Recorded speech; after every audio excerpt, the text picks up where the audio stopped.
Welcome to the 41st session of Theory of Computation. In this topic, we will be studying what is an ambiguous grammar. So, in the previous sessions, we have defined what a grammar is. We all know what a grammar and what are the components of the grammar. So, here in this topic, in this session, we will learn what an ambiguous grammar is.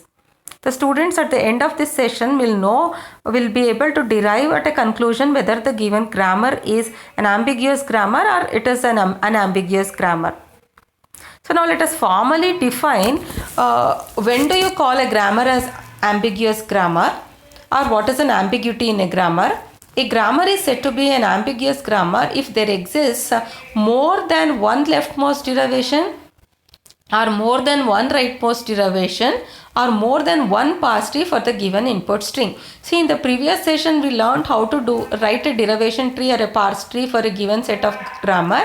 Okay, suppose for a given grammar, if there exists more than one leftmost derivation or more than one rightmost derivation, than one parse tree, then such a type of grammar we call it as an ambiguous grammar. Any of these conditions we call the grammar as an ambiguous grammar.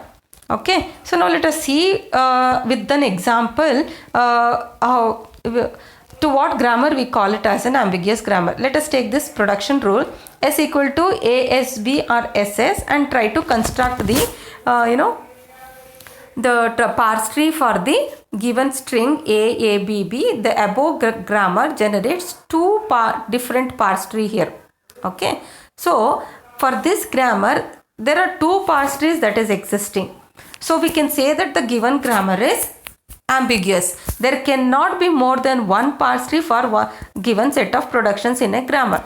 So the given grammar here S derives ASB or SS and S derives epsilon is considered to be an ambiguous grammar because there exist two different parse trees here. If the grammar has ambiguity, then it is not good. Let's see why the grammar should not have an ambiguity.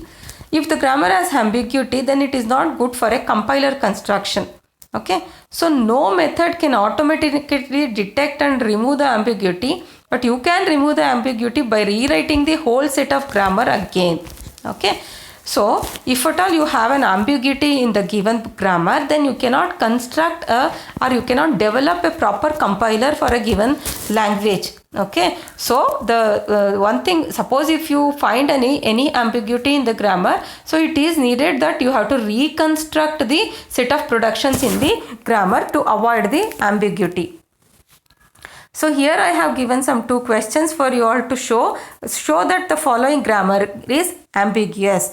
There are two questions given here. So what I want all of you to do is construct the write the parse trees for the given grammar and see to it that you should not be able to develop more than or write more than one parse tree for the given two set of grammars. Thank you.